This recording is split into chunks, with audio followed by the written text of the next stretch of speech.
ਫਾਜ਼ਿਲਕਾ ਵਿਧਾਨ ਸਭਾ ਹਲਕੇ ਵਿੱਚ ਚੋਣਾਂ ਦੇ ਮੱਦੇਨਜ਼ਰ ਅੱਜ ਕਾਂਗਰਸ ਪਾਰਟੀ ਦੀ ਇੱਕ ਰੈਲੀ ਸਥਾਨਕ ਘਾਹ ਮੰਡੀ ਵਿੱਚ ਕੀਤੀ ਗਈ, ਜਿੱਥੇ ਸੈਂਕੜਾਂ ਦੀ ਗਿਣਤੀ ਵਿੱਚ ਕਾਂਗਰਸੀ ਵਰਕਰ ਅਤੇ ਲੋਕ ਪੁੱਜੇ। ਇਹ ਰੈਲੀ ਵਿੱਚ ਵਿਸ਼ੇਸ਼ ਤੌਰ ਤੇ ਪੰਜਾਬ ਕਾਂਗਰਸ ਦੇ ਸਾਬਕਾ ਪ੍ਰਧਾਨ ਸੁਨੀਲ ਕੁਮਾਰ ਜਾਖੜ ਪੁੱਜੇ ਅਤੇ ਉਹਨਾਂ ਦੇ ਨਾਲ ਸਮੁੱਚੀ ਕਾਂਗਰਸ ਸੁਖਵੰਤ ਸਿੰਘ ਬਰਾੜ, ਸਮਰਬੀਰ ਸਿੰਘ ਸਿੱਧੂ, ਦਵਿੰਦਰ ਘੁਬਾਇਆ, पूर्व सांसद शेर सिंह घुबाया, नगर कौंसल प्रधान एडवोकेट सुरिंदर सचदेवा तो इलावा एक वड्डी गल इत्थे विखी कि जिला कांग्रेस कमेटी अध्यक्ष रंजन कमरा दविंदर घुबाया दे नाल खड़े विखे ते सुनील जाखड़ दे नाल बैठे रहे। इत्थे एक गल अज मंच तो क्लीयर की गई कि सारी कांग्रेस इकट्ठी है ते सारी कांग्रेस नूं बचाउण लई लड़ाई लड़ रही है ते आने वाली विधान सभा चोणां विच कांग्रेस एक चंगा प्रदर्शन करेगी, जो कि 2 या 3 दिन बाद वोटां पैण जा रही हैं। इत्थे बोलते हुए ਵੱਖ-ਵੱਖ आगुआं ने की कहा ते पंजाब कांग्रेस के साबका प्रधान चौधरी सुनील कुमार जाखड़ ने की कहा। ये सब कुछ जानने लई साडे नाल बने रहो अते साडी पूरी कवरेज वेखो। परम सत्कार साडे इलाके दे बहुत बार ते बड़े उगे कांग्रेसी साडे भाई सुनील कुमार जाखड़ जी मंच पे बैठे, राजस्थान तो आए साडे रिश्तेदार डूंगराम निकेतर, साडे छोटे वीर देवेंद्र घुबाया MLA जी, सुखवंत बराड़ जी, केवल कृष्ण कमला जी नाम बोल लगा तो बड़ा टाइम लगेगा। मैं सुनील कुमार जाखड़ जी का रंजन कमला जी के आए हैं साडे प्रधान, बड़ी खुशी की गल है कि जाखड़ साहब के सदका और सारी फाजिलका की कांग्रेसी पहुंच चुकी है। मैं पिछले 20 दिनों तो धन्यवाद करदा ते फाजिलका की जनता का धन्यवाद करदा जो इन्हें ध्यान नाल मैनूं सुनिया। सारा का बहुत बहुत धन्यवाद। वाहिगुरू जी का खालसा वाहिगुरू जी की फतेह। धन्यवाद साहब जी।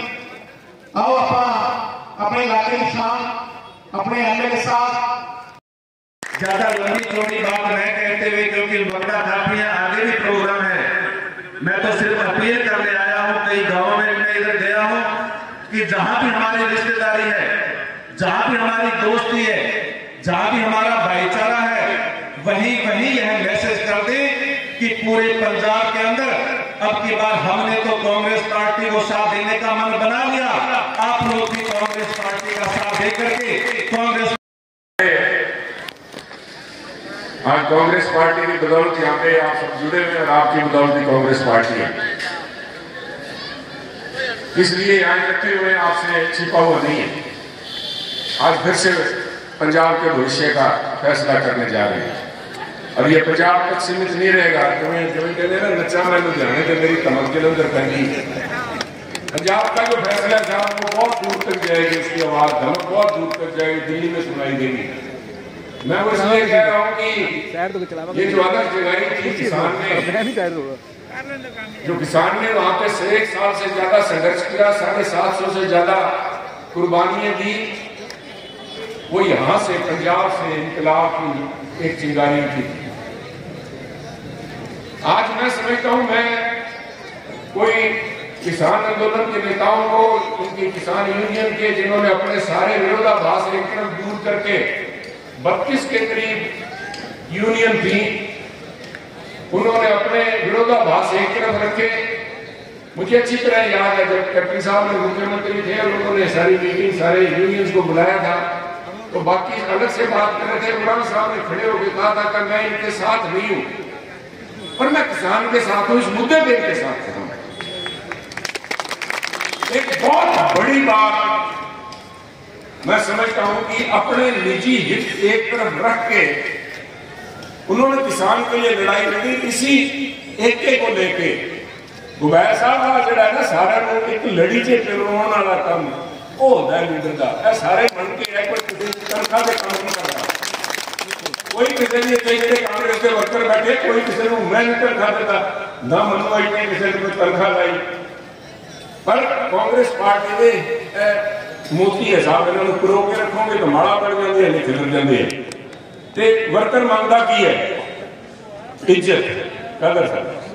कदर है वो कदर देना। मैं समझदा बंदा जिन्ना उच्चा हो जाता है उन्ना ही बड़ी ज्यादा जिम्मेवारी बढ़ जाती है, सारे संभाल के रखे, परिवार वालों सारे रखे। पर मैं जी गल कर रहा सी किसानों की, सब किसानों ने वो जो संगठन सीगा, वो संगठन ही उन्होंने सब तो बड़ी ताकत सी। ਜਿਹੜੇ ਹੰਕਾਰੀ ਸਰਕਾਰ ਨੂੰ ਗੋਡੇ ਲਵਾ ਕੇ ਜਿਹੜੇ ਕਹਿੰਦੇ ਸੀ ਅਸੀਂ ਜੋ ਕੁਝ ਕਹਿਦਾ ਵਹੀ ਹੋਗਾ, ਝੂਠ ਸੱਚ ਰਾਤ ਦਿਨ ਜੋ कहता वही होगा, पर किसानों के अगे झुकना पिया। अज मैनू अफसोस है कि जो देखते हैं अज इलेक्शन के अंदर किसानी मुद्दे उत्ते किते टावा टावा किते गल सुनने मिलती है, बाकी किते किसानी मुद्दे ते गल नहीं हो रही। साहब बताओ मेरे साहब, किते है गल किते कोई गल नहीं हो रही। ठीक है, राज्यपाल साहब लड़ रहे हैं, कई थावां ते बंदे खड़े कर रखे। मैं इत्थे भी पूछ रहा सी आवन लगे घुमाया जी दविंदर जी को, इतने कौन खड़ा है जी, इतने भी अपने रिटायर्ड जो उतो शामदा साहब खड़े हैं। मेरा एक कोई बेनती सी, मैं पहले दिन जिदन गए सी, मैं क्या तुसी आज जो कुछ इन्हों की देखो, उन्होंने सोच है, उन्होंने धुप ठंड उत्थे आप देखी है, मैं नहीं देखी। मेरी राय देना नहीं, पर मैं अपने सुझाव जोड़ा उन्होंने कहा भी बिना राजनीति या मसला हल होना नहीं, पक्का हल होना नहीं।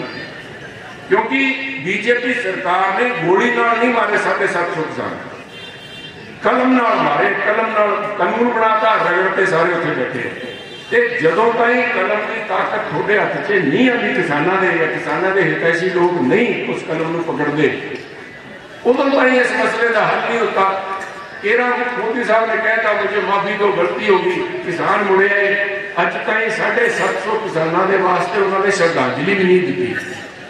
अज तक कमेटी बनानी सी कि MSP इंश्योर करांगे, पुख्ता करांगे, कोई कमेटी नहीं बनी। इत्थे किसानी की गल हुण रह गई। अज कामरा साहब ने जे किते 19 पता नहीं, मैनूं आप नहीं पता कोई बंदे कितने खड़े 117 के लगे, तुहानूं भी शायद नहीं पता होना, क्योंकि किसी ने पता सब मुद्दा ही हो गया। जदों उतरना सी मैदान से तैयारी नाल उतरना सी। साहब अज वाली जी हार जित है वो राज्यपाल साहब के मत्थे नहीं मंडी जानी। बीजेपी वाले कहेंगे देख लो, कहता किसानों की पोल आई पई, इन्होंने मगर तो कोई है ही नहीं, इन्होंने मगर तो कोई है ही नहीं। इस करके मेरा मानना है भी इन्हों की हार जित का कोई मायना नहीं। अख जी आपां जिन्हें जुल्म ढाया है, जिन्हें 750 किसानों की जाना नहीं है, तो बाकी सारे हिंदुस्तान के किसानों से कौड़ी अख रखी बैठे है, और कितने राम रोड़े चो निकलना खान साहब आ देख लो। वो है ना निशाना चलो जी खड़े है खत्म हो गए, नहीं साहब। असल जदों ताई मुद्दे नूं जड़ तो ना कटांगे, जदों इन्होंने सिमर होरां ने बड़ी इत्थे बहुत डूंगी गल की, चाणक्य की गल की। उस चाणक्य ने कहा कि जदों ताई वो कंडियाली नूं जड़ों नहीं कढ़ देना, फिर क्या नहीं आता, फिर कण चालू जी आ खातियां कीमतां घटातियां इन्होंने। खातियां कीमतां जी सबसिडी देंदे सी घटाइयां नहीं, सबसिडी घटाती, सॉरी 1,45,000 करोड़ के करीब सबसिडी वो हर साल डॉक्टर मनमोहन सिंह ने चालू की सी कि खाद सस्ती लोगों का ही मिले। यह जो 1 तरीक को बजट आया है मोदी साहब का, वो 40,000 करोड़ रुपया घटाता। ऐतकी जो आनगियां खाद वाली जी नवे रैक आके लगनगे तो वो जी कंपनी है उन्होंने सबसिडी इन्होंने घट देनी है। 40,000 करोड़ रुपया घटा के 1,05,000 करोड़ की सबसिडी अनाउंस की है। वो 40,000 आऊगा, 40,000 करोड़ आऊगा कितों? थोड़ी मेरी जेब च 9% सब पंजाब का, सारे हिंदुस्तान से जिनी रेत यूरिया जो कुछ सुपर लगती है वो 9% पंजाब का हिस्सा होता है। समझ लो 3,500-4,000 करोड़ रुपया पंजाब के किसान के उत्ते बोझ पाता, मलम का लाया नहीं। इस करके मैं कहना इन्हों तो बचो साहब। अज लोग भ्रम करके अज मोदी साहब भी आए हैं, गल्लां करके तुर जाएंगे, पर जख्म जड़े है वो मिलने नहीं साहब। एक मुद्दा इन्हों का आ गया, दूजा मुद्दा समर जी मैं जी गल उन्होंने बड़े अंदरों जानते हो। कुछ 2 दिन परसों की गल है, वो भी इन्होंने बड़े खास सी। उस तो बाद ज्वाइन किया वो तो उदों कुमार विश्वास का जो तुम याद करो रामलीला मैदान के अंदर अन्ना हजारे जी ने जो मूवमेंट चलाई है, उदों आम आदमी पार्टी उदों तो है ही नहीं सी। केजरीवाल साहब ने एन खास उन्होंने बैठ के ਜਿਹੜੇ ਵਕੀਲ ਸਾਹਿਬ ਸੀਗੇ ਉਹਨਾਂ ਦੇ ਨਾਲ ਪਿਆ। ਕੁਮਾਰ ਵਿਸ਼ਵਾਸ ਇਹਨਾਂ ਦਾ ਇੱਕ ਅਹਿਮ ਵਿਸ਼ਵਾਸ ਪਾਤਰ ਸੀਗਾ। ਉਹਦੇ ਕੱਲ ਬਿਆਨ ਆਏ ਹੈ, ਉਹਨਾਂ ਨੇ ਕਿਹਾ ਵੀ ਮੈਨੂੰ ਕੇਜਰੀਵਾਲ ਸਾਹਿਬ ਨੇ ਕਿਹਾ ਵੀ ਆਪਾਂ ਪੰਜਾਬ ਤੇ ਰਾਜ ਕਰਨਾ ਹੈ, ਤੇ ਉਹਨਾਂ ਨੇ ਕਿਹਾ ਜੀ ਇਸ ਤਰ੍ਹਾਂ ਦਾ ਪੰਜਾਬ ਕਿਵੇਂ, ਤੁਹਾਡਾ ਤਾਂ ਉੱਥੇ ਹਿਸਾਬ ਕਿਤਾਬ ਬਣਨਾ ਨਹੀਂ ਪੰਜਾਬ 'ਚ। ਤਾਂ ਕਹਿੰਦੇ ਤੈਨੂੰ ਨਹੀਂ ਪਤਾ, ਆਪਾਂ ਜਿਹੜਾ ਕੰਮ ਕਰਨ ਲੱਗੇ ਨਾ ਇਹਨਾਂ ਨੂੰ ਘੇਰੂ ਕਰਕੇ, ਕਹਿੰਦਾ ਜੀ ਫਿਰ ਕਿਸ ਹਿਸਾਬ ਨਾਲ ਤਾਂ ਪੰਜਾਬ 'ਚ ਅੱਗ ਲੱਗ ਜੂਗੀ। ਤੇ ਪੰਜਾਬ, ਉਹਨਾਂ ਨੇ ਕਿਹਾ ਅੱਗ ਲੱਗ ਜੇ, ਅੱਗ ਚਾਹੇ ਲੱਗ ਜੇ, ਮੈਂ ਕੋਈ ਨਹੀਂ ਕੱਢ ਸੂਬੇ ਦਾ ਪਹਿਲਾ ਪ੍ਰਧਾਨ ਮੰਤਰੀ ਬਣੂੰਗਾ। ਮੈਂ ਅੱਜ ਹੁਣੇ ਬਿਆਨ ਉੱਥੋਂ ਦੇ ਕੇ ਹਟਿਆ।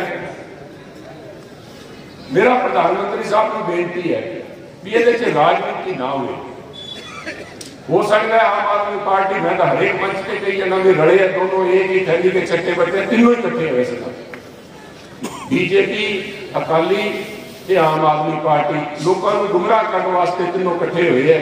कंपनी बेसिकली एक ही है, अड अड ब्रांड है जिन्हें आप जाने साबन खरीदते हैं, कोई हमाम है, कोई पालमोलिव है, कोई लक्स है, बनाने वाली कंपनी कोई हुई है, मगर उतों आती है कि जिन्ना को एक कोई कंपनी है। पर मैं मोदी साहब ने बेनती की राजनीति नहीं साहब आ जड़ा आरोप है, मैनू नहीं पता कुमार विश्वास जी ने किवें प्रूव करनगे, पर इसकी जांच होनी चाहिए।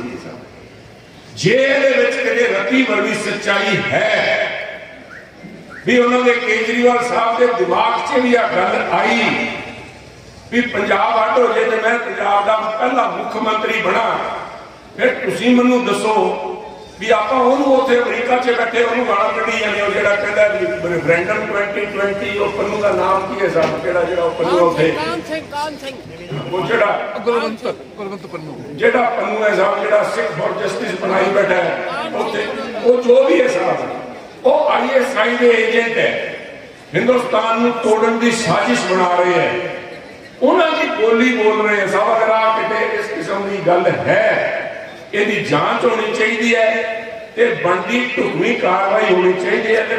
तालमेल एक पासे रखो, पंजाब के लोग तो समझदार है, हिंदुस्तान को आगाह करने वास्ते मोदी साहब की सरकार ने तो छोटे छोटे गलों से देश विरोधी मुकदमे दर्ज किए हैं।